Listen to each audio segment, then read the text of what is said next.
16वां अध्याय। देव प्रतिमा का पूजन तथा शिवलिंग के वैज्ञानिक स्वरूप का विवेचन। ऋषियों ने कहा, साधु शिरोमणि सूत जी, हमें देव प्रतिमा के पूजन की विधि बताइए जिससे अभीष्ट फल की प्राप्ति होती है। सूत जी बोले, हे महर्षियों, मिट्टी से बनाई हुई प्रतिमा का पूजन करने से पुरुष स्त्री सभी के मनोरथ सफल हो जाते हैं। इसके लिए नदी, तालाब, कुआं या जल के भीतर की मिट्टी लाकर सुगंधित द्रव्य से उसको शुद्ध करें। उसके बाद दूध डालकर अपने हाथ से सुंदर मूर्ति बनाएं। पद्मासन द्वारा प्रतिमा का आदर सहित पूजन करें। गणेश, सूर्य, विष्णु, शिव, पार्वती की मूर्ति और शिवलिंग का सदैव पूजन करें। संपूर्ण मनोरथों की सिद्धि के लिए 16 उपचारों द्वारा पूजन करें। किसी मनुष्य द्वारा स्थापित शिवलिंग पर एक सेर नैवेद्य से पूजन करें। देवताओं द्वारा स्थापित शिवलिंग को 3 सेर नैवेद्य अर्पित करें तथा स्वयं प्रकट हुए शिवलिंग का पूजन 5 सेर नैवेद्य से करें। इससे अभीष्ट फल की प्राप्ति होती है। इस प्रकार सहस्र बार पूजन करने से सत्यलोक की प्राप्ति होती है। 12 अंगुल चौड़ा और 25 अंगुल लंबा यह लिंग का प्रमाण है और 15 अंगुल ऊंचा लोहे या लकड़ी के बनाए हुए पत्र का नाम शिव है। इसके अभिषेक से आत्मशुद्धि, गंध चढ़ाने से पुण्य, नैवेद्य चढ़ाने से आयु तथा धूप देने से धन की प्राप्ति होती है। दीप से ज्ञान और तांबूल से भोग मिलता है।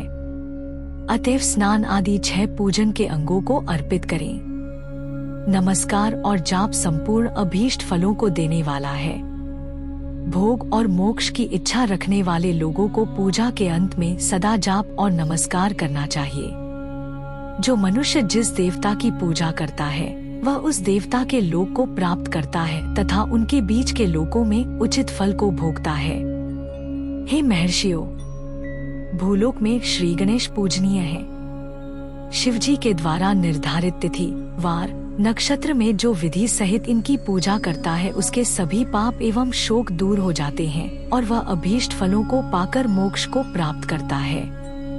यदि मध्याह्न के बाद तिथि का आरंभ होता है तो रात्रि तिथि का पूर्व भाग पितरों के श्राद्ध आदि कर्म के लिए उत्तम होता है तथा बाद का भाग दिन के समय देव कर्म के लिए अच्छा होता है। वेदों में पूजा शब्द को ठीक प्रकार से परिभाषित नहीं किया गया है। पुआ का अर्थ है भोग और फल की सिद्धि जिस कर्म से संपन्न होती है उसका नाम पूजा है। मनोवांछित वस्तु तथा ज्ञान अभीष्ट वस्तुएं हैं। लोक और वेद में पूजा शब्द का अर्थ विख्यात है। नित्य कर्म भविष्य में फल देने वाले होते हैं। लगातार पूजन करने से शुभकामनाओं की पूर्ति होती है तथा पापों का क्षय होता है। इसी प्रकार श्री विष्णु भगवान तथा अन्य देवताओं की पूजा उन देवताओं के वार, तिथि, नक्षत्र को ध्यान में रखते हुए तथा 16 उपचारों से पूजन एवं भजन करने से अभीष्ट फल की प्राप्ति होती है। शिवजी सभी मनोरथों को पूर्ण करने वाले हैं। महा आर्द्रा नक्षत्र अर्थात माघ कृष्णा चतुर्दशी को शिवजी का पूजन करने से आयु की वृद्धि होती है। ऐसे ही और भी नक्षत्रों, महीनों तथा वारों में शिवजी की पूजा व भोजन, भोग और मोक्ष देने वाला है। कार्तिक मास में देवताओं का भजन विशेष फलदायक होता है। विद्वानों के लिए यह उचित है कि इस महीने में सब देवताओं का भजन करें। संयम व नियम से जाप, तप, हवन और दान करें, क्योंकि कार्तिक मास में देवताओं का भजन सभी दुखों को दूर करने वाला है। कार्तिक मास में रविवार के दिन जो सूर्य की पूजा करता है और तेल व कपास का दान करता है उसका कुष्ठ रोग भी दूर हो जाता है। जो अपने तनमन को जीवन पर्यंत शिव को अर्पित कर देता है उसे शिवजी मोक्ष प्रदान करते हैं। योनि और लिंग इन दोनों स्वरूपों के शिव स्वरूप में समाविष्ट होने के कारण वे जगत के जन्म निरूपण हैं और इसी नाते से जन्म की निवृत्ति के लिए शिवजी की पूजा का अलग विधान है। सारा जगत बिंदुनाद स्वरूप है। बिंदु शक्ति है और नाद शिव, इसलिए सारा जगत शिव शक्ति स्वरूप ही है। नाद बिंदु का और बिंदु इस जगत का आधार है। आधार में ही आधेय का समावेश अथवा लय होता है। यही सकलीकरण है। इस सकलीकरण की स्थिति में ही सृष्टिकाल में जगत का आरंभ हुआ है। शिवलिंग बिंदु नाद स्वरूप है, अतः इसे जगत का कारण बताया जाता है। बिंदु देव है और नाद शिव, इनका संयुक्त रूप ही शिवलिंग कहलाता है। अतः जन्म के संकट से छुटकारा पाने के लिए शिवलिंग की पूजा करनी चाहिए।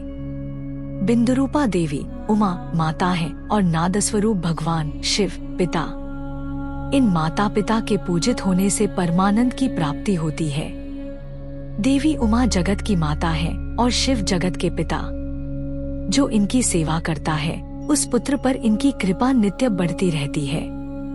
वह पूजक पर कृपा कर उसे अपना आंतरिक ऐश्वर्य प्रदान करते हैं। अतः शिवलिंग को माता पिता का स्वरूप मानकर पूजा करने से आंतरिक आनंद की प्राप्ति होती है। भर्ग शिव पुरुष रूप है और भर्गा शक्ति प्रकृति कहलाती है। पुरुष आदि गर्भ है क्योंकि वही प्रकृति का जनक है।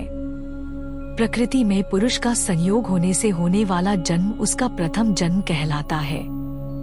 जीव पुरुष से बारंबार जन्म और मृत्यु को प्राप्त होता है।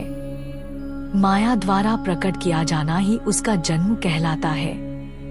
जीव का शरीर जन्मकाल से ही 6 विकारों से युक्त होता है, इसीलिए इसे जीव की संज्ञा दी गई है।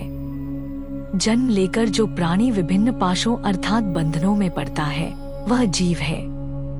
जीव पशुता के पाश से जितना छूटने का प्रयास करता है उसमें उतना ही उलझता जाता है। कोई भी साधन जीव को जन्म मृत्यु के चक्र से मुक्त नहीं कर पाते। शिव के अनुग्रह से ही महामाया का प्रसाद जीव को प्राप्त होता है और मुक्ति मार्ग पर अग्रसर होता है।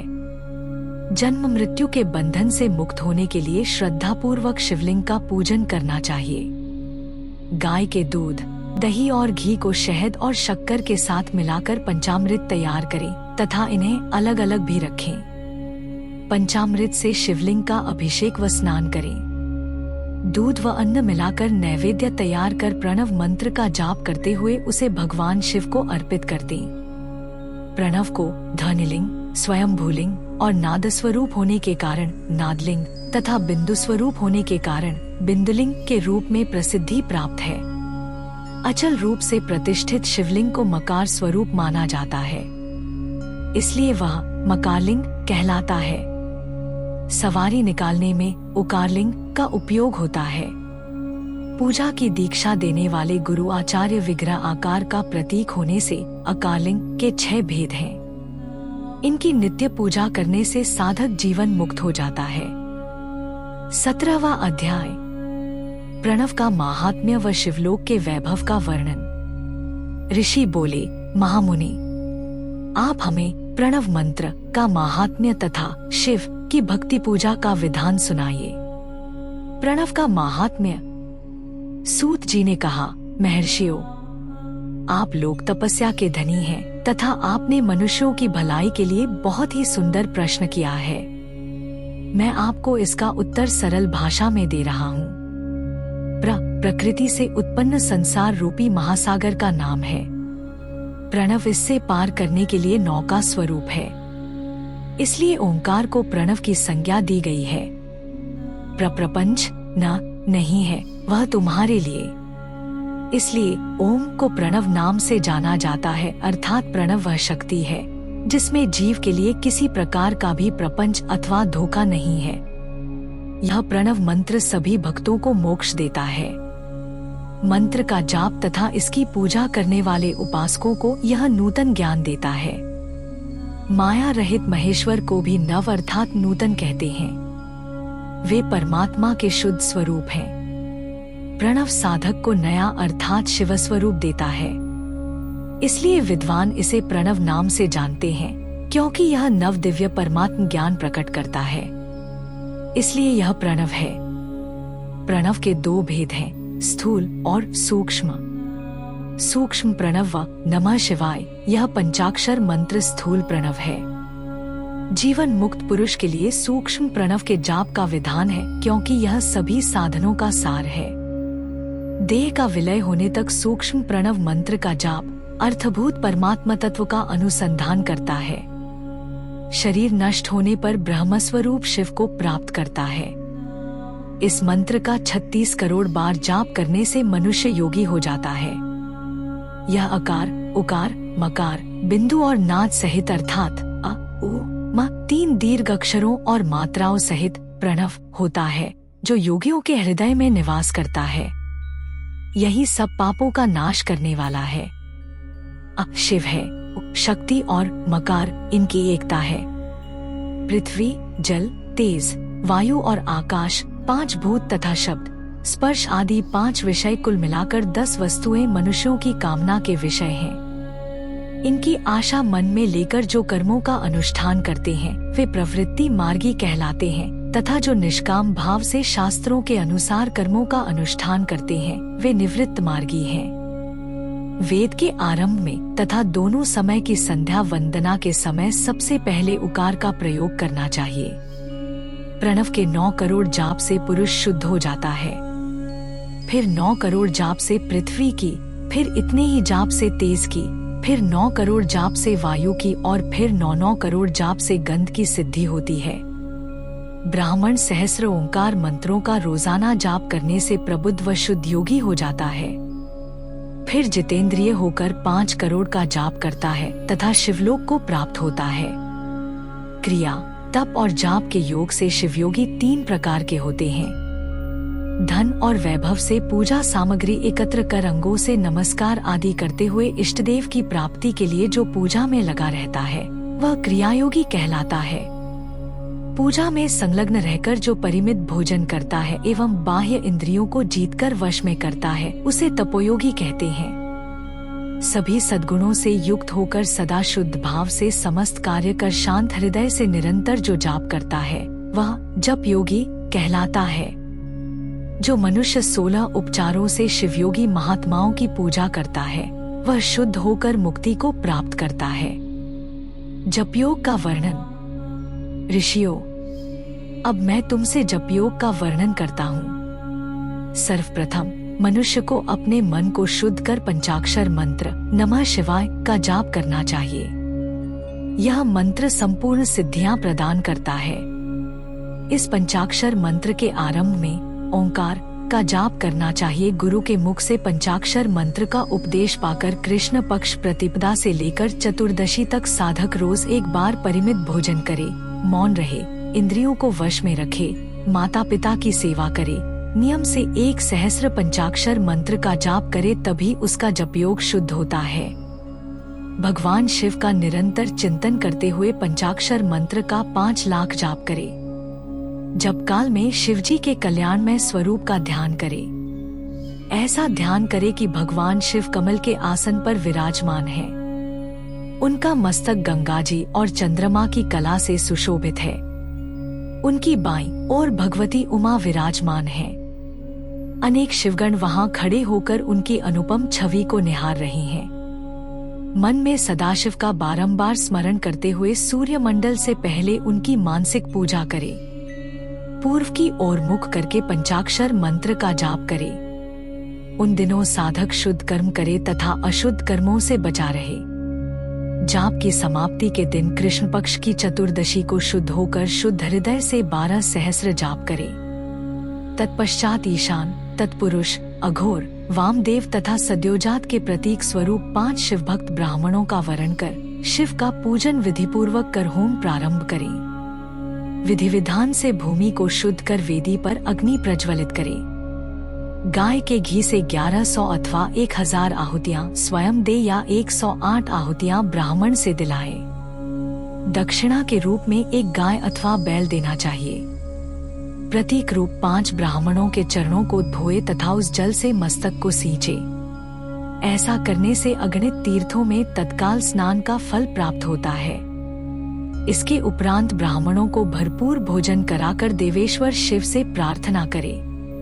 फिर 5 लाख जाप करने से समस्त पापों का नाश हो जाता है। पुनः 5 लाख जाप करने पर भूतल से सत्य लोक तक 14 भुवनों पर अधिकार प्राप्त हो जाता है। कर्म माया और ज्ञान माया का तात्पर्य। माँ का अर्थ है लक्ष्मी, उससे कर्म भोग प्राप्त होता है, इसलिए यह माया अथवा कर्म माया कहलाती है। इसी से ज्ञान भोग की प्राप्ति होती है, इसलिए उसे माया या ज्ञान माया भी कहा गया है। उपर्युक्त सीमा से नीचे नश्वर भोग है और ऊपर नित्य भोग। नश्वर भोग में जीव सकाम कर्मों का अनुसरण करता हुआ विभिन्न योनियों व लोकों के चक्कर काटता है। बिंदु पूजा में तत्पर रहने वाले उपासक नीचे के लोकों में घूमते हैं। निष्काम भाव से शिवलिंग की पूजा करने वाले ऊपर के लोक में जाते हैं। नीचे कर्मलोक है और यहाँ सांसारिक जीव रहते हैं। ऊपर ज्ञानलोक है जिसमें मुक्त पुरुष रहते हैं और आध्यात्मिक उपासना करते हैं। शिवलोक के वैभव का वर्णन। जो मनुष्य सत्य अहिंसा से भगवान शिव की पूजा में तत्पर रहते हैं, काल चक्र को पार कर जाते हैं।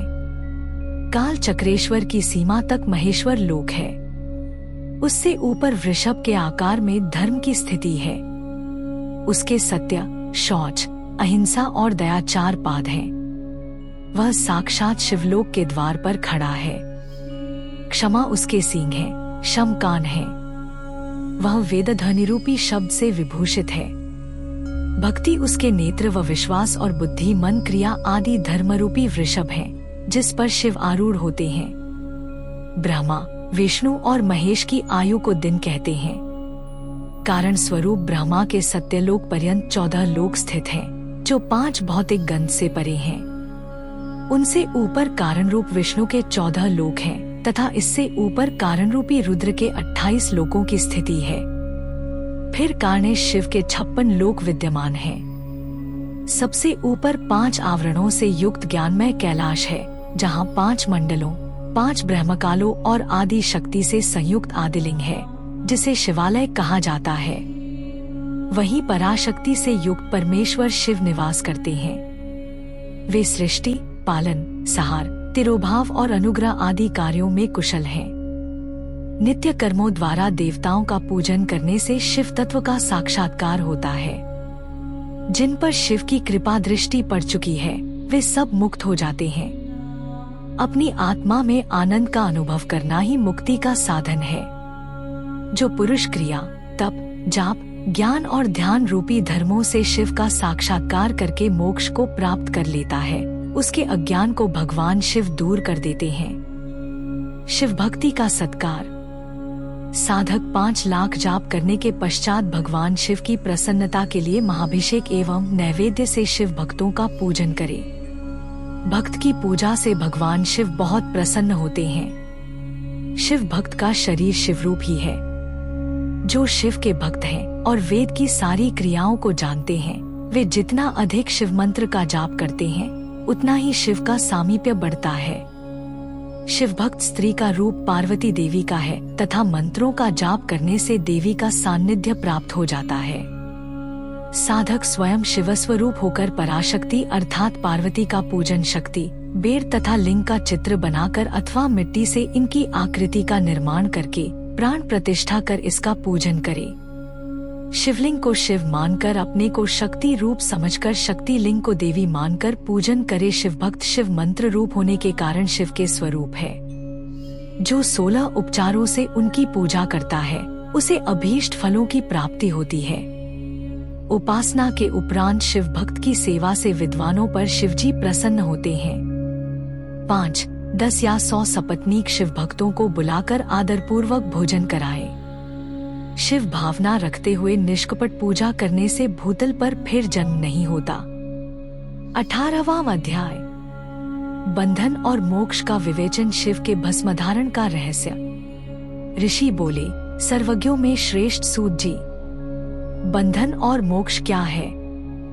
कृपया हम पर कृपा कर हमें बताएं। सूत जी ने कहा, महर्षियों, मैं बंधन और मोक्ष के स्वरूप व उपाय का वर्णन तुम्हारे लिए कर रहा हूँ। पृथ्वी के 8 बंधनों के कारण ही आत्मा की जीव संज्ञा है, अर्थात बंधनों में बंधा हुआ जीव बद्ध कहलाता है और जो उन बंधनों से छूटा हुआ है उसे मुक्त कहते हैं। प्रकृति, बुद्धि, त्रिगुणात्मक अहंकार और 5 तन्मात्राएं आदि 8 तत्वों के समूह से देह की उत्पत्ति हुई है। देह से कर्म होता है और फिर कर्म से नूतन देह की उत्पत्ति होती है। शरीर को स्थूल, सूक्ष्म और कारण के भेद से जानना चाहिए। स्थूल शरीर व्यापार कराने वाला, सूक्ष्म शरीर इंद्रिय भोग प्रदान करने वाला तथा शरीर को आत्मानंद की अनुभूति कराने वाला होता है। कर्मों के द्वारा ही जीव पाप और पुण्य भोगता है। इन्हीं से सुख दुख की प्राप्ति होती है। आत्म कर्मपाश में बंधकर जीव शुभाशुभ कर्मों द्वारा चक्र की भांति घुमाया जाता है। इससे छुटकारा पाने के लिए महाचक्र के कर्ता भगवान शिव की स्तुति और आराधना करनी चाहिए। शिव ही सर्वज्ञ, परिपूर्ण और अनंत शक्तियों को धारण किए हैं। जो मन, वचन, शरीर और धन से बेरलिंग या भक्तजनों में शिव भावना करके उनकी पूजा करते हैं, उन पर शिवजी की कृपा अवश्य होती है। शिवलिंग में शिव की प्रतिमा ने शिव भक्तजनों में शिव की भावना करके उनकी प्रसन्नता के लिए पूजा करनी चाहिए। पूजन शरीर, मन, वाणी और धन से कर सकते हैं। भगवान शिव पूजा करने वाले पर विशेष कृपा करते हैं और अपने लोक में निवास का सौभाग्य प्रदान करते हैं। जब तन्मात्राएं वश में हो जाती हैं, तब जीव जगदम्बा सहित शिव का सामीप्य प्राप्त कर लेता है। भगवान का प्रसाद प्राप्त होने पर बुद्धि वश में हो जाती है। सर्वज्ञता और तृप्ति शिव के ऐश्वर्य हैं। इन्हें पाकर मनुष्य की मुक्ति हो जाती है। इसलिए शिव का कृपा प्रसाद प्राप्त करने के लिए उन्हीं का पूजन करना चाहिए। शिव क्रिया, शिव तप, शिव मंत्र जाप, शिव ज्ञान और शिव ध्यान प्रतिदिन प्रातः से रात को सोते समय तक, जन्म से मृत्यु तक करना चाहिए एवं मंत्रों और विभिन्न पुष्पों से शिव की पूजा करनी चाहिए। ऐसा करने से भगवान शिव का लोक प्राप्त होता है। ऋषि बोले, उत्तम व्रत का पालन करने वाले सूत जी, शिवलिंग की पूजा कैसे करनी चाहिए, कृपया हमें बताइए। सूत जी ने कहा, ब्राह्मणों, सभी कामनाओं को पूर्ण करने वाले लिंग के स्वरूप का मैं तुमसे वर्णन कर रहा हूँ। सूक्ष्म लिंग निष्कल होता है और स्थूल लिंग सकल। पंचाक्षर मंत्र को स्थूल लिंग कहते हैं। दोनों ही लिंग साक्षात मोक्ष देने वाले हैं। प्रकृति एवं पौरुष लिंग के रूपों के बारे में एकमात्र भगवान शिव ही जानते हैं और कोई नहीं जानता। पृथ्वी पर 5 लिंग हैं, जिनका विवरण मैं तुम्हें सुनाता हूँ। पहला स्वयंभू शिवलिंग, दूसरा बिंदुलिंग, तीसरा प्रतिष्ठित लिंग, चौथा चरलिंग और 5वां गुरुलिंग है। देवर्षियों की तपस्या से संतुष्ट हो उनके समीप प्रकट होने के लिए पृथ्वी के अंतर्गत बीज रूप में व्याप्त हुए भगवान शिव वृक्षों के अंकुर की भांति भूमि को भेदकर नादलिंग के रूप में व्यक्त हो जाते हैं। स्वतः प्रकट होने के कारण ही इसका नाम स्वयंभूलिंग है। इसकी आराधना करने से ज्ञान की वृद्धि होती है। सोने चांदी, भूमि, वेदी पर हाथ से प्रणव मंत्र लिखकर भगवान शिव की प्रतिष्ठा और आह्वान करें तथा 16 उपचारों से उनकी पूजा करें। ऐसा करने से साधक को ऐश्वर्य की प्राप्ति होती है। देवताओं और ऋषियों ने आत्मसिद्धि के लिए पौरुषलिंग की स्थापना मंत्रों के उच्चारण द्वारा की है। यही प्रतिष्ठित लिंग कहलाता है। किसी ब्राह्मण अथवा राजा द्वारा मंत्रपूर्वक स्थापित किया गया लिंग भी प्रतिष्ठित लिंग कहलाता है, किंतु वह प्राकृत लिंग है। शक्तिशाली और नित्य होने वाला पौरुष लिंग तथा दुर्बल और अनित्य होने वाला प्राकृत लिंग कहलाता है। लिंग नाभि, जीभ, हृदय और मस्तक में विराजमान आध्यात्मिक लिंग को चरलिंग कहते हैं। पर्वत को पौरुष लिंग और भूतल को विद्वान प्राकृत लिंग मानते हैं। पौरुष लिंग समस्त ऐश्वर्य को प्रदान करने वाला है। प्राकृत लिंग धन प्रदान करने वाला है। चरलिंग में सबसे प्रथम रसलिंग ब्राह्मणों को अभीष्ट वस्तु प्रदान करने वाला है। सुवर्ण लिंग वैश्यों को धन, बालिंग क्षत्रियों को राज्य, सुंदर लिंग शूद्रों को महाशुद्धि प्रदान करने वाला है। बचपन, जवानी और बुढ़ापे में स्फटिकमय शिवलिंग का पूजन स्त्रियों को समस्त भोग प्रदान करने वाला है। समस्त पूजा कर्म गुरु के सहयोग से करें। इष्टदेव का अभिषेक करने के पश्चात अग्नि के चावल की बनी खीर तथा नैवेद्य अर्पण करें। निवृत्त मनुष्य को सूक्ष्म लिंग का पूजन विभूति के द्वारा करना चाहिए।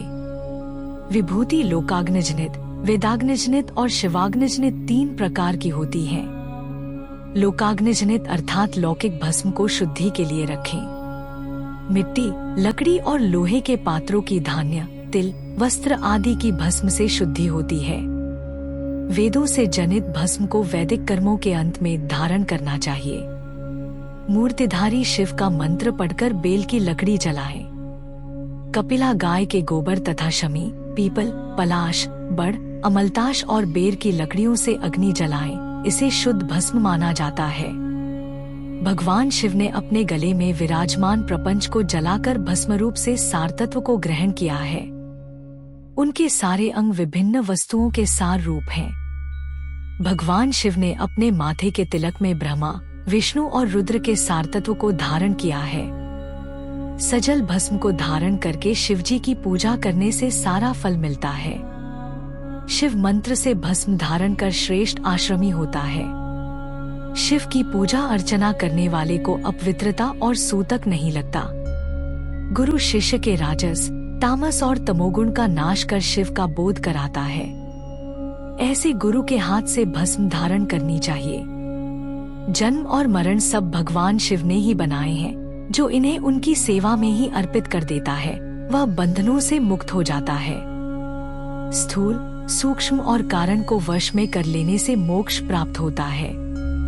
जो शिव की पूजा में तत्पर हो, मौन रहे, सत्य तथा गुणों से युक्त हो, क्रिया, जाप, तप करता रहे, उसे दिव्य ऐश्वर्य की प्राप्ति होती है तथा ज्ञान का उदय होता है।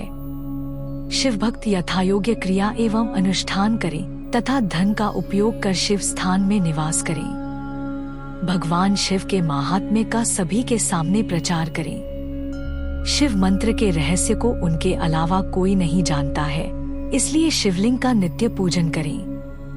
19वां अध्याय, पूजा का भेद। ऋषि बोले, हे सूत जी, आप हम पर कृपा करके पार्थिव महेश्वर की महिमा का वर्णन जो आपने वेदव्यास जी से सुना है सुनाइए। सूत जी बोले, हे ऋषियों, मैं भोग और मोक्ष देने वाली पार्थिव पूजा पद्धति का वर्णन कर रहा हूँ। पार्थिव लिंग सभी लिंगों में सर्वश्रेष्ठ है। इसके पूजन से मनोवांछित फलों की प्राप्ति होती है। अनेक देवता, दैत्य, मनुष्य, गंधर्व, सर्प एवं राक्षस शिवलिंग की उपासना से अनेक सिद्धियां प्राप्त कर चुके हैं। जिस प्रकार सतयुग में रत्न का, त्रेता में स्वर्ण का व द्वापर में पारे का महत्व है, उसी प्रकार कलियुग में पार्थिव लिंग अति महत्वपूर्ण है। शिव मूर्ति का पूजन तप से भी अधिक फल प्रदान करता है। जिस प्रकार गंगा नदी सभी नदियों में श्रेष्ठ एवं पवित्र मानी जाती है, उसी प्रकार पार्थिव लिंग सभी लिंगों में सर्वश्रेष्ठ है। जैसे सब व्रतों में शिवरात्रि का व्रत श्रेष्ठ है, सब दैवीय शक्तियों में देवी शक्ति श्रेष्ठ है, वैसे ही सब लिंगों में पार्थिव लिंग श्रेष्ठ है। पार्थिव लिंग का पूजन धन, वैभव, आयु एवं लक्ष्मी देने वाला तथा संपूर्ण कार्यों को पूर्ण करने वाला है। जो मनुष्य भगवान शिव का पार्थिव लिंग बनाकर प्रतिदिन पूजा करता है, वह शिवपद एवं शिवलोक को प्राप्त करता है। निष्काम भाव से पूजन करने वाले को मुक्ति मिल जाती है। जो ब्राह्मण कुल में जन्म लेकर भी पूजन नहीं करता, वह घोर नरक को प्राप्त करता है। 20वां अध्याय, पार्थिव लिंग पूजन की विधि। पार्थिव लिंग की श्रेष्ठता तथा महिमा का वर्णन करते हुए सूत जी ने कहा, हे श्रेष्ठ महर्षियों, वैदिक कर्मों के प्रति श्रद्धा भक्ति रखने वाले मनुष्यों के लिए पार्थिव लिंग पूजा पद्धति ही परम उपयोगी एवं श्रेष्ठ है तथा भोग एवं मोक्ष प्रदान करने वाली है। सर्वप्रथम सूत्रों की विधि से स्नान करें। सांध्योपासना के उपरांत ब्रह्म यज्ञ करें। तत्पश्चात देवताओं, ऋषियों, मनुष्यों और पितरों का तर्पण करें। सब नित्य कर्मों को करके शिव भगवान का स्मरण करते हुए भस्म तथा रुद्राक्ष को धारण करें। फिर पूर्ण भक्ति भावना से पार्थिवलिंग की पूजा अर्चना करें। ऐसा करने से संपूर्ण मनोवांछित फलों की प्राप्ति होती है। किसी नदी या तालाब के किनारे, पर्वत पर या जंगल में या शिवालय में अथवा अन्य किसी पवित्र स्थान पर पार्थिव पूजन करना चाहिए। पवित्र स्थान की मिट्टी से शिवलिंग का निर्माण करना चाहिए। ब्राह्मण श्वेत मिट्टी से, क्षत्रिय लाल मिट्टी से, वैश्य पीली मिट्टी से एवं शूद्र काली मिट्टी से शिवलिंग का निर्माण करें। शिवलिंग हेतु मिट्टी को एकत्र कर उसे गंगाजल से शुद्ध करके धीरे धीरे उससे लिंग का निर्माण करें तथा इस संसार के सभी भोगों को तथा संसार से मोक्ष प्राप्त करने हेतु पार्थिव लिंग का पूजन भक्ति भावना से करें। सर्वप्रथम नमः शिवाय मंत्र का उच्चारण करते हुए समस्त पूजन सामग्री को एकत्र कर उसे जल से शुद्ध करें। भूर्सी मंत्र द्वारा क्षेत्र की सिद्धि करें। फिर जल का संस्कार करें। स्फटिक शिला का घेरा बनाएं तथा क्षेत्र शुद्धि करें। तत्पश्चात शिवलिंग की प्रतिष्ठा करें तथा वैदिक रीति से पूजा उपासना करें। भगवान शिव का आवाहन करें तथा आसन पर उन्हें स्थापित करके उनके समक्ष आसन पर स्वयं बैठ जाएं। शिवलिंग को दूध, दही और घी से स्नान कराएं। ऋचाओं से मधु, शहद और शक्कर से स्नान कराएं। ये पांचों वस्तुएं दूध, दही, घी, शहद और शक्कर पंचामृत कहलाते हैं। इन्हीं वस्तुओं से लिंग को स्नान कराएं। तदोपरांत उत्तरीय धारण कराएं। चारों ऋचाओं को पढ़कर भगवान शिव को वस्त्र और यज्ञोपवीत समर्पित करें तथा सुगंधित चंदन एवं रोली चढ़ाएं तथा अक्षत, फूल और बेलपत्र अर्पित करें। नैवेद्य और फल अर्पित कर 11 रुद्रों का पूजन करें तथा पूजन कर्म करने वाले पुरोहित को दक्षिणा दें। हर, महेश्वर, शंभु, शूलपाणी, पिनाकधारी, शिव, पशुपति, महादेव, गिरिजापति आदि नामों से पार्थिवलिंग का पूजन करें तथा आरती करें। शिवलिंग की परिक्रमा करें तथा भगवान शिव को साष्टांग प्रणाम करें। पंचाक्षर मंत्र तथा 16 उपचारों से विधिवत पूजन करें। इस प्रकार पूजन करते हुए भगवान शिव से इस प्रकार प्रार्थना करें। सबको सुख समृद्धि प्रदान करने वाले हे कृपानिधान भूतनाथ शिव, आप मेरे प्राणों में बसते हैं। आपके गुण ही मेरे प्राण हैं। आप मेरे सब कुछ हैं। मेरा मन सदैव आपका ही चिंतन करता है। हे प्रभु, यदि मैंने कभी भूलवश अथवा जानबूझकर भक्तिपूर्वक आपका पूजन किया हो तो वह सफल हो जाए। मैं महापापी हूँ, पतित हूँ, जबकि आप पतित पावन हैं। हे महादेव सदाशिव, आप वेदों, पुराणों और शास्त्रों के सिद्धांतों के परम ज्ञाता हैं।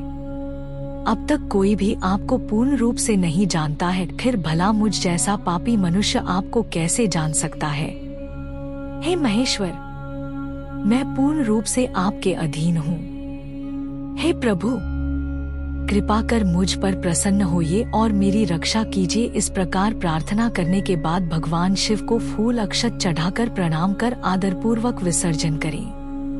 हे मुनियों, इस प्रकार की गई भगवान शिव की पूजा भोग और मोक्ष प्रदान करने वाली एवं भक्तिभाव बढ़ाने वाली है। 21वां अध्याय, शिवलिंग की संख्या। सूत जी बोले, महर्षियों, पार्थिव लिंगों की पूजा करोड़ों यज्ञों का फल देने वाली है। कलयुग में शिवलिंग पूजन मनुष्यों के लिए सर्वश्रेष्ठ है।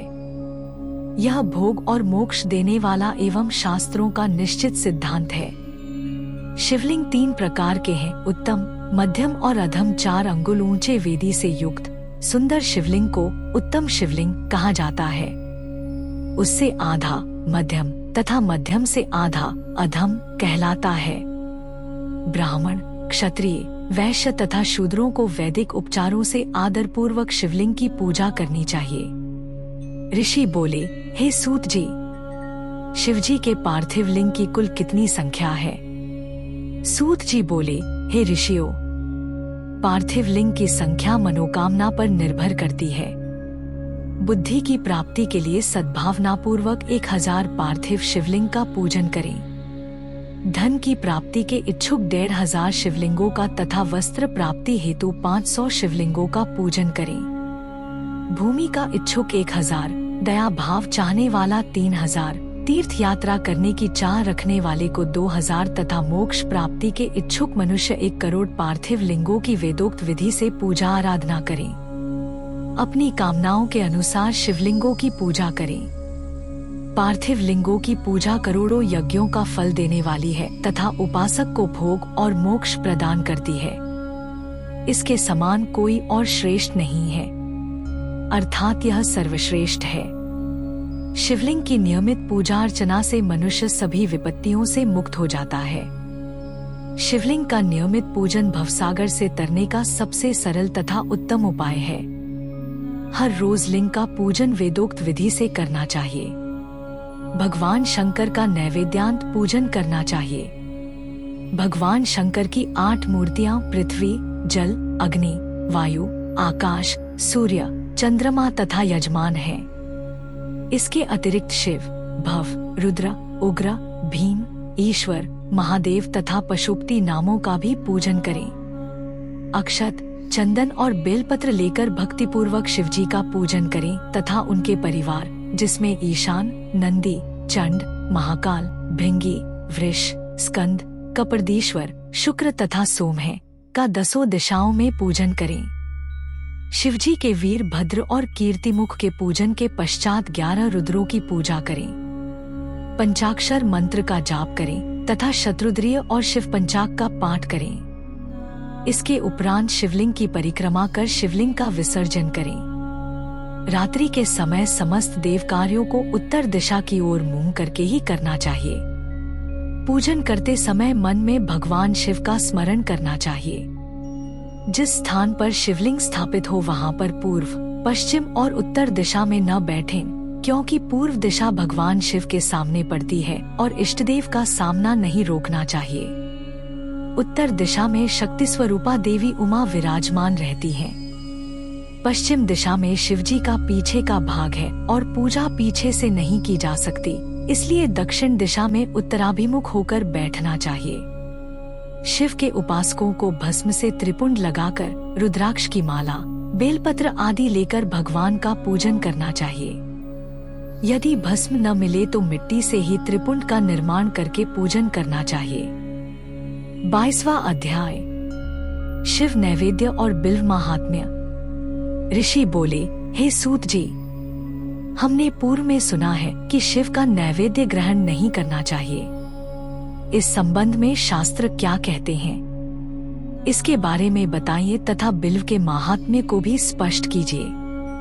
सूत जी ने कहा, हे मुनियों, आप सभी शिव व्रत का पालन करने वाले हैं, इसलिए मैं आपको प्रसन्नतापूर्वक सारी बातें बता रहा हूँ। आप ध्यानपूर्वक सुने। भगवान शिव के भक्त को जो उत्तम व्रत का पालन करता है तथा बाहर भीतर से पवित्र व शुद्ध है, अर्थात निष्काम भावना से भगवान शंकर की पूजा अर्चना करता है, शिव नैवेद्य का अवश्य भक्षण करना चाहिए, क्योंकि नैवेद्य को देख लेने से ही सारे पाप दूर हो जाते हैं। उसको ग्रहण करने से बहुत पुण्यों का फल मिलता है। नैवेद्य को खाने से हजारों और अरबों यज्ञों का पुण्य अंदर आ जाता है। जिसके घर में शिवजी के नैवेद्य का प्रचार होता है, उसका घर तो पवित्र है ही, बल्कि वह साथ के अन्य घरों को भी पवित्र कर देता है। इसलिए सिर झुकाकर प्रसन्नतापूर्वक एवं भक्ति भावना से इसे ग्रहण करें और इसे खा लें। जो मनुष्य इसे ग्रहण करने या लेने में विलंब करता है, वह पाप का भागी होता है। शिव की दीक्षा से युक्त शिव भक्त के लिए नैवेद्य महाप्रसाद है।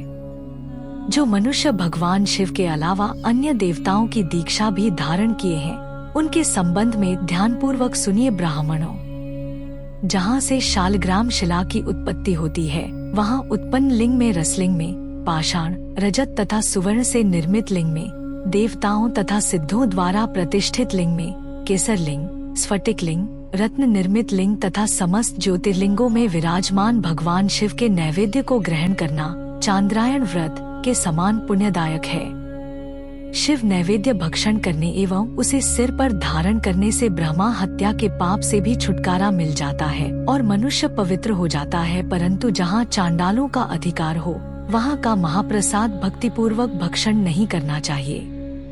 बानलिंग, लौह निर्मित लिंग, सिद्धलिंग उपासना से प्राप्त अर्थात सिद्धों द्वारा स्थापित लिंग, स्वयं भूलिंग एवं मूर्तियों का जहाँ पर चंड का अधिकार नहीं है, जो मनुष्य भक्तिपूर्वक स्नान कराकर उस जल का 3 बार आचमन करता है, उसके सभी कायिक, वाचिक और मानसिक पाप नष्ट हो जाते हैं। जो वस्तु भगवान शिव को अर्पित की जाती है, वह अत्यंत पवित्र मानी जाती है।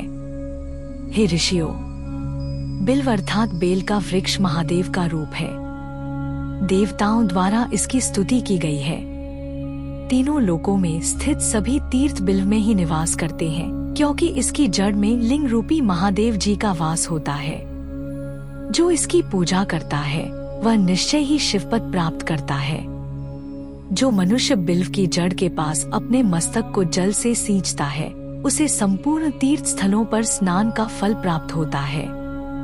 बिल्व की जड़ों को पूरा पानी से भरा देखकर भगवान शिव संतुष्ट एवं प्रसन्न होते हैं। जो मनुष्य बिल्व की जड़ों अर्थात मूल भाग का गंध, पुष्प इत्यादि से पूजन करता है, वह सीधा शिवलोक जाता है। उसे संतान और सुख की प्राप्ति होती है। भक्तिपूर्वक पवित्र मन से बिल्व की जड़ में दीपक जलाने वाला मनुष्य सब पापों से छूट जाता है। इस वृक्ष के नीचे जो मनुष्य एक शिवभक्त ब्राह्मण को भोजन कराता है, उसे 1 करोड़ ब्राह्मणों को भोजन कराने का फल मिलता है। इस वृक्ष के नीचे दूध घी में पके अन्न का दान देने से दरिद्रता दूर हो जाती है। हे ऋषियों, प्रवृत्ति और निवृत्ति के 2 मार्ग हैं। प्रवृत्ति के मार्ग में पूजा पाठ करने से मनोरथ पूर्ण हो जाते हैं। यह संपूर्ण अभीष्ट फल प्रदान करता है। किसी सुपात्र गुरु द्वारा विधि विधान से पूजन कराएं। अभिषेक के बाद अघनी चावल से बना नैवेद्य अर्पण करें। पूजा के अंत में शिवलिंग को संपुट में विराजमान कर घर में किसी शुद्ध स्थान पर रख दें। निवृत्ति मार्गी उपासकों को हाथ में ही पूजन करना चाहिए। भिक्षा में प्राप्त भोजन को ही नैवेद्य के रूप में अर्पित करें। निवृत्ति पुरुषों के लिए सूक्ष्म लिंग ही श्रेष्ठ है। विभूति से पूजन करें तथा विभूति को ही निवेदित करें। पूजा करने के उपरांत लिंग को मस्तक पर धारण करें। 23वां अध्याय, शिव नाम की महिमा। ऋषि बोले, हे व्यास शिष्य सूत जी, आपको नमस्कार है। हम पर कृपा कर हमें परम उत्तम रुद्राक्ष तथा शिव नाम की महिमा का महात्म्य सुनाइए। सूत जी बोले, हे ऋषियों, आपने बहुत ही उत्तम तथा समस्त लोगों के हित की बात पूछी है। भगवान शिव की उपासना करने वाले मनुष्य धन्य हैं। उनका मनुष्य होना सफल हो गया है। साथ ही शिव भक्ति से उनके कुल का उद्धार हो गया है। जो मुख मनुष्य अपने से सदाशिव और शिव नामों का उच्चारण करते हैं, पाप उनका स्पर्श भी नहीं कर पाता है। भस्म, रुद्राक्ष और शिव नाम त्रिवेणी के समान महापुण्यमय हैं। इन तीनों के निवास और दर्शन मात्र से ही त्रिवेणी के स्नान का फल प्राप्त हो जाता है। इनका निवास जिसके शरीर में होता है, उसके दर्शन से ही सभी पापों का विनाश हो जाता है। भगवान शिव का नाम गंगा है, विभूति भस्म यमुना मानी गई है तथा रुद्राक्ष को सरस्वती कहा गया है। इनकी संयुक्त त्रिवेणी समस्त पापों का नाश करने वाली है। हे श्रेष्ठ ब्राह्मणों, इनकी महिमा सिर्फ भगवान महेश्वर ही जानते हैं। यह शिव नाम का महात्म्य समस्त पापों को हर लेने वाला है। शिव नाम अग्नि है और महापाप पर्वत है। इस अग्नि से पाप रूपी पर्वत जल जाते हैं। शिव नाम को जपने मात्र से ही पाप मूल नष्ट हो जाते हैं। जो मनुष्य इस पृथ्वी लोक में भगवान शिव के जाप में लगा हुआ रहता है, वह विद्वान पुण्यात्मा और वेदों का ज्ञाता है। उसके द्वारा किए गए धर्म कर्म फल देने वाले हैं। जो भी मनुष्य शिव नाम रूपी नौका पाकर भवसागर को तर जाते हैं, उनके भवरूपी पाप निःसंदेह ही नष्ट हो जाते हैं। जो पाप रूपी दावानल से पीड़ित हैं, उन्हें शिव नाम रूपी अमृत का पान करना चाहिए। हे मुनीश्वरों, जिसने अनेक जन्मों तक तपस्या की है, उसे ही पापों का नाश करने वाली शिव भक्ति प्राप्त होती है। जिस मनुष्य के मन में कभी न खंडित होने वाली शिव भक्ति प्रकट हुई है, उसे ही मोक्ष मिलता है। जो अनेक पाप करके भी भगवान शिव के नाम जप में आदर पूर्वक लग गया है, वह समस्त पापों से मुक्त हो जाता है। इसमें जरा भी संशय नहीं है। जिस प्रकार जंगल में दावानल से दग्ध हुए वृक्ष भस्म हो जाते हैं, उसी प्रकार शिव नाम रूपी दावानल से दग्ध होकर उसके सारे पाप भस्म हो जाते हैं। जिसके भस्म लगाने से अंग पवित्र हो गए हैं और जो आदर सहित शिव नाम जपता है, वह इस अथाह भवसागर से पार हो जाता है। संपूर्ण वेदों का अवलोकन करके महर्षियों ने शिव नाम को संसार सागर को पार करने का उपाय बताया है। भगवान शंकर के एक नाम में भी पाप को समाप्त करने की इतनी शक्ति है कि उतने पातक कभी कोई मनुष्य कर ही नहीं सकता। पूर्व काल में इंद्रद्युम्न नाम का एक महापापी राजा हुआ था और एक ब्राह्मण युवती जो बहुत पाप कर चुकी थी, शिव नाम के प्रभाव से दोनों उत्तम गति को प्राप्त हुए। हे द्विजो, इस प्रकार मैंने तुमसे शिव नाम की महिमा का वर्णन किया है। 24वां अध्याय, भस्मधारण की महिमा। सूत जी ने कहा, हे ऋषियों, अब मैं तुम्हारे लिए समस्त वस्तुओं को पावन करने वाले भस्म का महात्म्य सुनाता हूँ। भस्म दो प्रकार की होती है, एक महाभस्म और दूसरी स्वल्प भस्म। महाभस्म के भी अनेक भेद हैं। यह 3 प्रकार की होती है, श्रोता, स्मार्त और लौकिक। श्रोता और स्मार्त भस्म केवल ब्राह्मणों के ही उपयोग में आने योग्य है। लौकिक भस्म का उपयोग सभी मनुष्यजन कर सकते हैं। ब्राह्मणों को वैदिक मंत्रों का जाप करते हुए भस्म धारण करनी चाहिए तथा अन्य मनुष्य बिना मंत्रों के भस्म धारण कर सकते हैं। उपलों से सिद्ध की हुई भस्म आग्नेय भस्म कहलाती है। यह त्रिपुंड का द्रव्य है। अन्य यज्ञ से प्रकट हुई भस्म भी त्रिपुंड धारण के काम आती है। जाबाली उपनिषद के अनुसार अग्नि इत्यादि मंत्रों द्वारा 7 बार जल में भिगोकर शरीर में भस्म लगाएं। तीनों संध्याओं में जो शिव भस्म से त्रिपुंड लगाता है वह सब पापों से मुक्त होकर शिव की कृपा से मोक्ष पाता है। त्रिपुंड और भस्म लगाकर विधिपूर्वक जाप करें। भगवान शिव और विष्णु ने भी त्रिपुंड धारण किया है। अन्य देवियों सहित भगवती उमा और देवी लक्ष्मी ने इनकी प्रशंसा की है। ब्राह्मणों, क्षत्रियों, वैश्यों, शूद्रों, वर्ण संकरों तथा जाति भ्रष्ट पुरुषों ने भी उद्धूलन एवं त्रिपुंड रूप में भस्म धारण की है। महर्षियों, इस प्रकार संक्षेप में मैंने त्रिपुंड का महात्म्य बताया है। यह समस्त प्राणियों के लिए गोपनीय है। ललाट अर्थात माथे पर भौहों के मध्य भाग से भौहों के अंत भाग जितना बड़ा त्रिपुंड ललाट में धारण करना चाहिए। मध्यमा और अनामिका अंगुली से 2 रेखाएं करके अंगूठे द्वारा बीच में सीधी रेखा त्रिपुंड कहलाती है। त्रिपुंड अत्यंत उत्तम तथा भोग और मोक्ष देने वाला है। त्रिपुंड की एक एक रेखा में 9 देवता हैं, जो सभी अंगों में स्थित हैं। प्रणव का प्रथम अक्षर अकार, गार्हपत्य अग्नि, पृथ्वी, धर्म, रजोगुण, ऋग्वेद, क्रिया शक्ति, प्रातः सवन तथा महादेव ये त्रिपुंड की प्रथम रेखा के 9 देवता हैं। प्रणव का दूसरा अक्षर उकार दक्षिणाग्नि, आकाश, सत्वगुण, यजुर्वेद, मध्य दिन सवन, इच्छा शक्ति, अंतरात्मा तथा महेश्वर ये दूसरी रेखा के 9 देवता हैं। प्रणव का तीसरा अक्षर मकार, आहवनीय अग्नि, परमात्मा, तमोगुण, द्युलोक, ज्ञान शक्ति, सामवेद तृतीय सवन तथा शिव ये तीसरी रेखा के 9 देवता हैं। प्रतिदिन स्नान से शुद्ध होकर भक्तिभाव से त्रिपुंड में स्थित देवताओं को नमस्कार कर त्रिपुंड धारण करें तो भोग और मोक्ष दोनों की प्राप्ति होती है।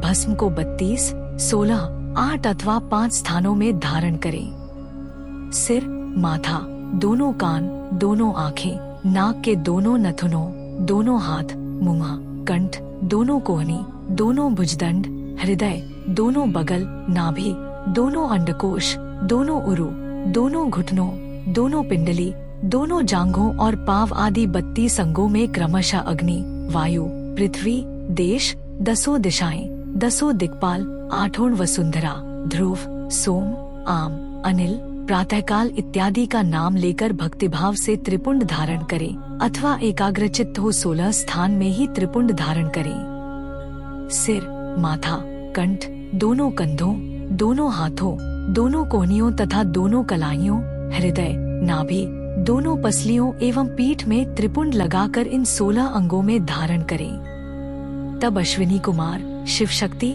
रुद्र, ईश, नारद और वामा आदि 9 शक्तियों का पूजन करके उन्हें त्रिपुंड में धारण करें। सिर, बालों, दोनों कान, मुंह, दोनों हाथ, हृदय, नाभि, उरुयुगल, दोनों पिंडली एवं दोनों पावों इन 16 अंगों में क्रमशः शिव, चंद्रमा, रुद्र, ब्रह्मा, गणेश, लक्ष्मी, विष्णु, शिव, प्रजापति, नाग, दोनों नाग कन्या, ऋषि कन्या, समुद्र तीर्थ इत्यादि के नाम स्मरण करके त्रिपुंड भस्म धारण करें। माथा, दोनों कान, दोनों कंधे, छाती, नाभि एवं गुह्य अंग आदि 8 अंगों में सप्तऋषि ब्राह्मणों का नाम लेकर भस्म धारण करें, अथवा मस्तक, दोनों भुजाएं, हृदय और नाभि, इन 5 स्थानों को भस्म धारण करने के योग्य बताया गया है।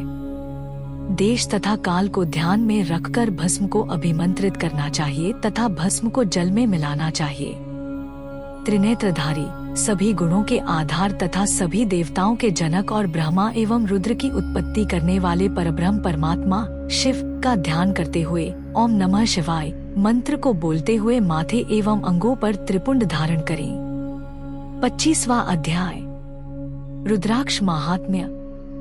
सूत जी कहते हैं, महाज्ञानी शिवस्वरूप शौनक, भगवान शंकर के प्रिय रुद्राक्ष का महात्म्य मैं तुम्हें सुना रहा हूँ। यह रुद्राक्ष परम पावन है। इसके दर्शन, स्पर्श एवं जप करने से समस्त पाप नष्ट हो जाते हैं। इसकी महिमा तो स्वयं सदाशिव ने संपूर्ण लोकों के कल्याण के लिए देवी पार्वती को सुनाई है। भगवान शिव बोले, हे देवी, तुम्हारे प्रेमवश भक्तों के हित की कामना से रुद्राक्ष की महिमा का वर्णन कर रहा हूँ। पूर्व काल में मैंने मन को संयम में रखकर हजारों दिव्य वर्षों तक घोर तपस्या की। एक दिन अचानक मेरा मन क्षुब्ध हो उठा और मैं सोचने लगा कि मैं संपूर्ण लोकों का उपकार करने वाला स्वतंत्र परमेश्वर हूँ। अतः मैंने लीलावश अपने दोनों नेत्र खोल दिए। नेत्र खुलते ही मेरे नेत्रों से जल की झड़ी लग गई। उसी से गौड़ देश से लेकर मथुरा, अयोध्या, काशी, लंका, मल्याचल पर्वत आदि स्थानों में रुद्राक्षों के पेड़ उत्पन्न हो गए। तभी से इनका महात्म्य बढ़ गया और वेदों में भी इनकी महिमा का वर्णन किया गया है। इसलिए रुद्राक्ष की माला समस्त पापों का नाश कर भक्ति मुक्ति देने वाली है। ब्राह्मण, वैश्य, क्षत्रिय और शूद्र जातियों में जन्मे शिव भक्त सफेद, लाल, पीले या काले रुद्राक्ष धारण करें। मनुष्यों को जाति अनुसार ही रुद्राक्ष धारण करना चाहिए। आंवले के फल के बराबर रुद्राक्ष को श्रेष्ठ माना जाता है। बेर के फल के बराबर को मध्यम श्रेणी का और चने के आकार के रुद्राक्ष को निम्न श्रेणी का माना जाता है। हे देवी, बेर के समान रुद्राक्ष छोटा होने पर भी लोक में उत्तम फल देने वाला तथा सुख, सौभाग्य की वृद्धि करने वाला होता है।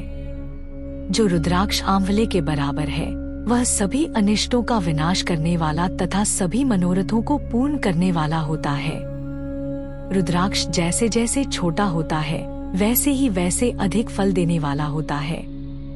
पापों का नाश करने के लिए रुद्राक्ष धारण अवश्य करना चाहिए। यह संपूर्ण अभीष्ट फलों की प्राप्ति सुनिश्चित करता है। लोक में मंगलमय रुद्राक्ष जैसा फल देने वाला कुछ भी नहीं है। समान आकार वाले चिकने, गोल, मजबूत, मोटे, कांटेदार रुद्राक्ष, उभरे हुए छोटे छोटे दानों वाले रुद्राक्ष सब मनोरथ सिद्धि एवं भक्ति मुक्ति दायक है, किंतु कीड़ों द्वारा खाए गए, टूटे फूटे, कांटों से युक्त तथा जो पूरा गोल न हो, इन 5 प्रकार के रुद्राक्षों का त्याग करें। जिस रुद्राक्ष में अपने आप डोरा पिरोने के लिए छेद हो, वही उत्तम माना गया है। जिसमें मनुष्य द्वारा छेद किया हो, उसे मध्यम श्रेणी का माना जाता है। इस जगत 1100 रुद्राक्ष धारण करके मनुष्य जो फल पाता है, उसका में वर्णन नहीं किया जा सकता। भक्तिमान पुरुष 550 रुद्राक्ष के दानों का मुकुट बना ले और उसे सिर पर धारण करे। 360 दानों का हार बना ले, ऐसे 3 हार बनाकर उनका यज्ञोपवीत धारण करे। महर्षियों, सिर पर ईशान मंत्र से, कान में तत्पुरुष मंत्र से रुद्राक्ष धारण करना चाहिए। गले में रुद्राक्ष, मस्तक पर त्रिपुंडधारी रुद्राक्ष पहने ओम नमः शिवाय मंत्र का जाप करने वाला मनुष्य यमपुर को नहीं जाता। रुद्राक्ष माला पर मंत्र जपने का करोड़ गुना फल मिलता है। 3 मुख वाला रुद्राक्ष साधन सिद्ध करता है एवं विद्याओं में निपुण बनाता है।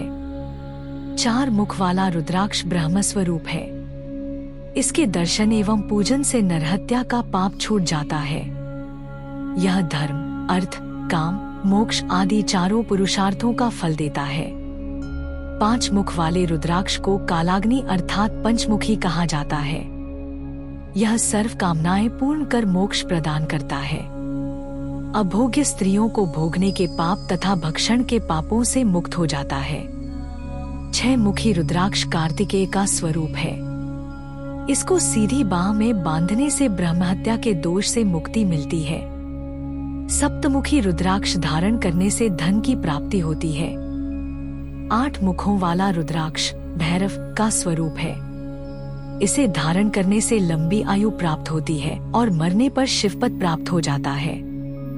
9 मुखों वाला रुद्राक्ष भैरव तथा कपिल मुनि का स्वरूप माना जाता है और भगवती दुर्गा उसकी अधिष्ठात्री देवी मानी गई हैं। इसे बाएं हाथ में धारण करने से समस्त वैभवों की प्राप्ति होती है।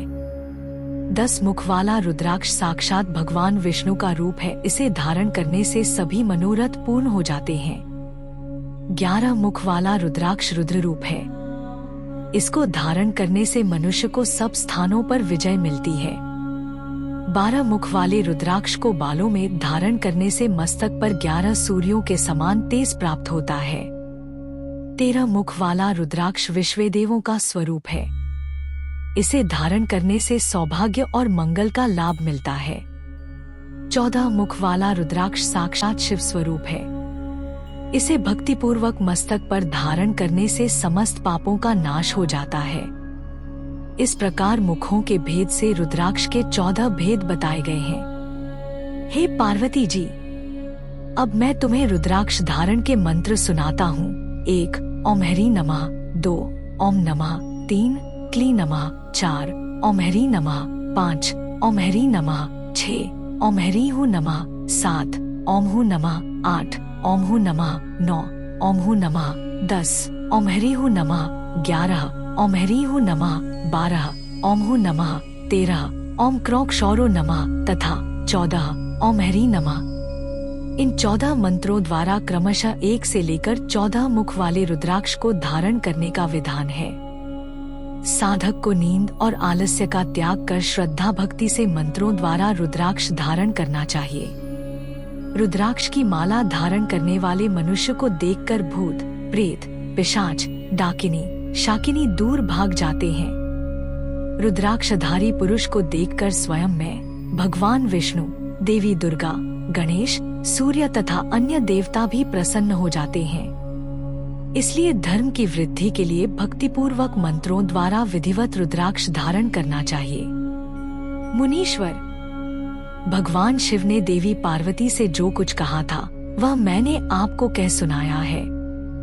मैंने आपके समक्ष विदेश्वर संहिता का वर्णन किया है। यह संहिता संपूर्ण सिद्धियों को देने वाली तथा भगवान शिव की आज्ञा से मोक्ष प्रदान करने वाली है। जो मनुष्य इसे नित्य पढ़ते अथवा सुनते हैं वे पुत्र पौत्रादि के सुख भोग कर सुखमय जीवन व्यतीत करके अंत में शिवरूप होकर मुक्त हो जाते हैं।